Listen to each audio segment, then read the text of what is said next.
शाहनवाज हुसैन साहब, आपसे शुरुआत करते हुए, खुफिया एजेंसियां क्या कर रही हैं पश्चिम बंगाल में? अगर राज्यपाल को दिल्ली में आकर यह बताना पड़ता है कि अलकायदा पनप रहा है पश्चिम बंगाल में और वहां पर काबू किया जाए, क्योंकि अब सरकार के हाथ में कुछ रहा नहीं, क्या है इसके पीछे की वजह?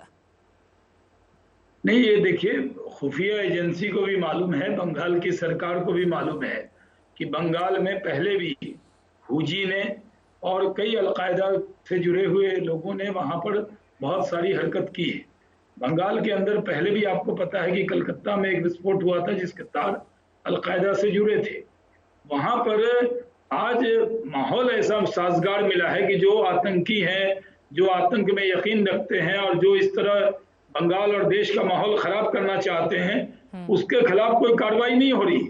वहां पर तो जो देशभक्त लोग हैं, जो लोग भारत माता की जय बोलते हैं, उनको मारा पीटा जा रहा है। कोई जय श्री राम कह दे तो ममता जी गाड़ी से उतरकर उससे रोड पर लड़ना शुरू कर देती हैं। दिक्कत दुश्वारी ये हो रही है वहां पे कि वहां की जो सरकार है वो इन चीजों पर कोई ध्यान नहीं दे रही।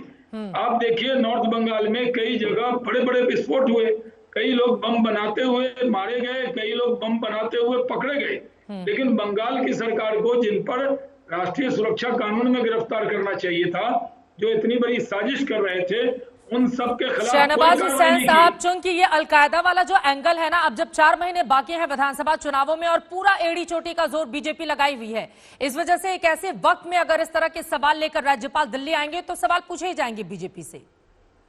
नहीं, महामहिम राज्यपाल राज्य के कस्टोडियन हैं, उनकी जिम्मेदारी है कि उन सब लोगों की चिंता की जाए। उनकी जिम्मेदारी है कि राज्य में कोई भी आतंक को बढ़ाने वाली कार्रवाई नहीं हो। वो अपनी बहुत सी रिपोर्ट भेज चुके हैं, लेकिन आखिर उनको ये कहना पड़ा, मजबूरन कहना पड़ा। वहां के राज्यपाल अगर एक्टिव ना हो तो पता नहीं क्या क्या हरकत ये लोग करेंगे। वहां की जिम्मेदारी को निभाते हुए उन्होंने ये बात कही है, और मैं दावे से कहता हूं कि जो इस तरह के अनासिर हैं उनके खिलाफ क्या कार्रवाई आज तक की। बंगाल की सरकार अगर कहती है कि सिर्फ आलोचना करना जिम्मेदारी नहीं है, जवाब दीजिए। बिल्कुल जवाब चाहता है कि बंगाल के सरकार के पास क्या रिपोर्ट है, आपके हाथ से कानून व्यवस्था फिसल गई है रिजू दत्ता जी। इस वजह से राज्यपाल भी अगर नजर नहीं रखे और केंद्र को रिपोर्ट नहीं सौंपे तो फिर क्या करें? क्योंकि वहां पर लगातार जिस तरह से राजनीतिक हत्याएं हो रही हैं या मौतें हो रही हैं, जिस तरह के आरोप लग रहे हैं, उसने यकीनन पश्चिम बंगाल को लेकर बहुत सारे सवाल खड़े कर दिए हैं। Chitra ji, good evening and good evening to everybody.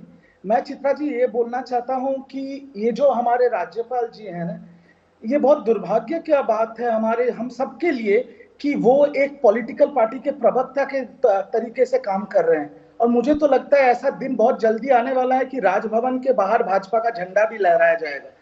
और अलकायदा के बारे में उन्होंने जो प्रेस कॉन्फ्रेंस किया है, मैं आपको ये जिम्मेदारी के साथ कह सकता हूं कि अलकायदा को भी खुद पता नहीं है कि वो बंगाल में है, उनका भी कुछ बेस है।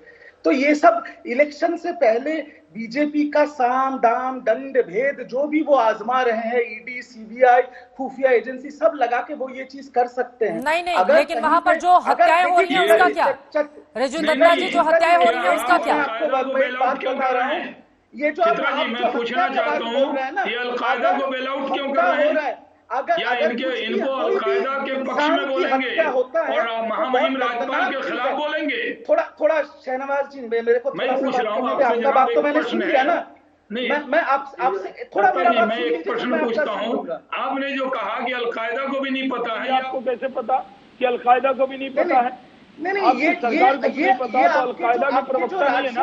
ये जो आप सरकार के प्रवक्ता हैं, टीएमसी के प्रवक्ता हैं। मेरा एक सवाल है चित्रा जी कि ये जवाब दें कि इनको कैसे पता लगा कि अलकायदा को भी नहीं पता है? आपको कैसे पता रिजू दत्ता जी कि अलकायदा को भी नहीं पता है? शाहनवाज हुसैन सवाल पूछ रहे हैं। हाँ, ठीक है। मैं चित्रा जी आपको ये बोल रहा हूँ कि हर हत्या दर्दनाक होता है, पर हर हत्या अगर वो सुसाइड हो या किसी पर्सनल कारण से हो, उसको पॉलिटिकल रंग देना ये सिर्फ बीजेपी ही कर सकता है। और ये बहुत ही नीच मनोभाव का परिचय है। हर हत्या को आप पॉलिटिकल कलर नहीं दे सकते, क्योंकि 2 महीने बाद इलेक्शन है।